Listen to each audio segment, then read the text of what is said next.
BFM Business avec vous. Frédéric Simotel. Avec deux questions très précises ce matin, Frédéric, pour vous. Est-ce que la baisse de mon chiffre d'affaires à cause de la crise sanitaire me permet automatiquement de justifier d'un motif économique pour réorganiser mon entreprise avec une éventuelle réduction des effectifs? Alors il faut prendre appui sur le Code du travail pour répondre à cette question. Alors l'article c'est le 1233.3 si vous voulez être très précis.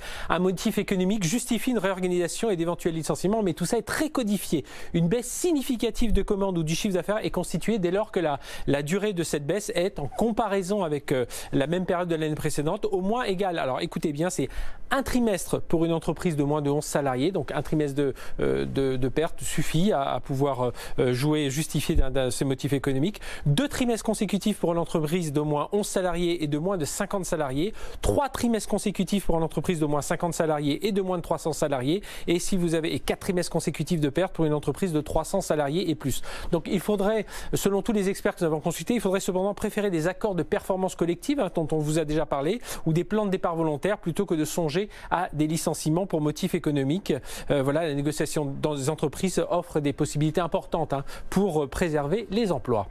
J'ai une question aussi qui concerne cette date du 2 juin, c'était hier. Est-ce que je reste tenu de respecter les consignes particulières en matière de sécurité, de temps de travail ou de télétravail? Je suis dans zone verte, me dit cet auditeur téléspectateur. Est-ce que je peux lever toutes les contraintes? Eh bien non, il y a 2 points à signaler importants. Droit du travail à compter du 2 juin 2020, donc à la date d'hier. Toutes les consignes particulières déclinées en matière de santé et de sécurité pendant la période de confinement reste valable pendant la phase 2 de ce déconfinement. Les salariés ne devront plus avoir d'attestation avec eux, mais ils devront respecter toutes les mesures, les autres règles bien connues, les gestes barrières, le port de masque dans les transports, les mesures de distanciation sociale. Le télétravail aussi reste la règle et le retour dans les locaux de l'entreprise demeure l'exception. Et c'est ce que l'on vérifie aujourd'hui avec tous nos invités. On leur pose à tous la question et effectivement, le télétravail reste quand même la priorité pour tous.